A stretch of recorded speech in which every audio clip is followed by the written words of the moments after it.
আজ করে দেখাচ্ছি অনুষ্ঠান বাড়ির মতো দই রুই। খেতে জাস্ট দুর্দান্ত লাগে, বানানো একেবারেই সোজা। তো চলুন দেখে নিই।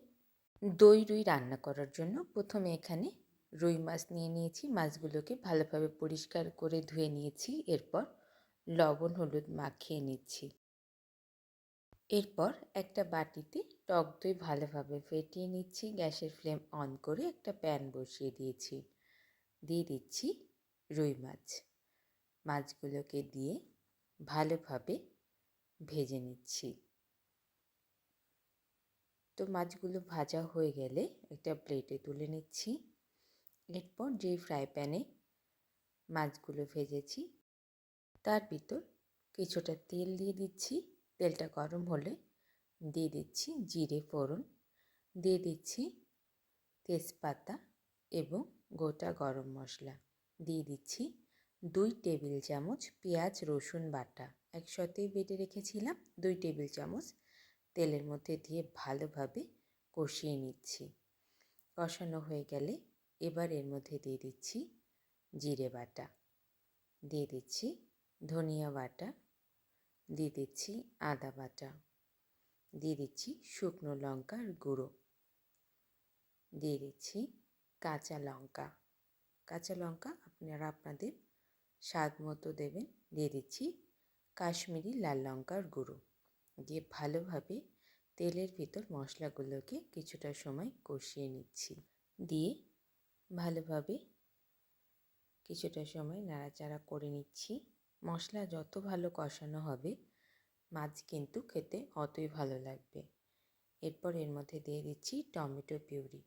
একটা মিডিয়াম সাইজের টমেটো এভাবে পিউরি করে রেখেছিলাম, সেই টমেটো পিউরিটা দিয়ে দিচ্ছি। তো টমেটো পিউরিটা দেওয়ার পরে আরও কিছুক্ষণ কষিয়ে নিচ্ছি। এরপর এর মধ্যে দিয়ে দিচ্ছি ফেটিয়ে রাখা দই, আর দইয়ের সঙ্গে দিয়ে দিলাম সামান্য একটু চিনি, সমস্ত স্বাদটাকে ব্যালেন্স করার জন্য। এবার কিছুটা সময় ভালোভাবে মশলাগুলোর সাথে দইটাকে এভাবে মিশিয়ে নিচ্ছি। দেখুন কি সুন্দর একটা তেল ছেড়ে দিয়েছে। তো কিছুটা সময় মশলাগুলো ভালোভাবে কষানো হয়ে গেলে দিয়ে দিচ্ছি লবণ, দিয়ে দিচ্ছি পরিমাণ মতো হলুদ। এরপর এর মধ্যে দিয়ে দিচ্ছি পরিমাণ মতো জল। আমি দইয়ের বাটিটা ধুয়েই জলটা দিলাম। এবার জলটা ফুটে উঠলে মাছগুলো দিয়ে দেবো এক এক করে। তো মাছগুলো এভাবে দিয়ে দেওয়া হয়ে গেলে ঢাকা দিয়ে 5 থেকে 6 মিনিট জাল করে নেব মিডিয়াম টু হাই ফ্লেমে।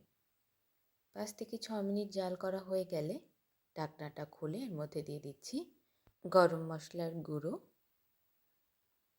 দিয়ে ভালোভাবে একটু মিশিয়ে নিচ্ছি। এরপর এর মধ্যে দিয়ে দিচ্ছি ঘিটা দিয়ে দিলাম। দেওয়ার পর আরও কিছুটা সময় জাল করে নিচ্ছি। খুব বেশি ঝোল হবে না, গ্রেভিটা একদম মাখা মাখা হবে। তো দেখুন ধীরে ধীরে ঝোলের কালারটা কীরকম পরিবর্তন হয়ে গেছে। আশা করি ভিডিওটি দেখে আপনারা বুঝতে পারছেন। তো রেডি হয়ে গেছে। গ্যাসের ফ্লেমটা বন্ধ করে উপর দিয়ে ধনেপাতা এভাবে ছড়িয়ে দিলেই রেডি হয়ে গেল দারুণ স্বাদের দই রুই। ভিডিওটি ভালো লাগলে লাইক কমেন্ট শেয়ার এবং চ্যানেলটি সাবস্ক্রাইব করে রাখবেন নিত্য নতুন রেসিপি পাওয়ার জন্য। অসংখ্য ধন্যবাদ।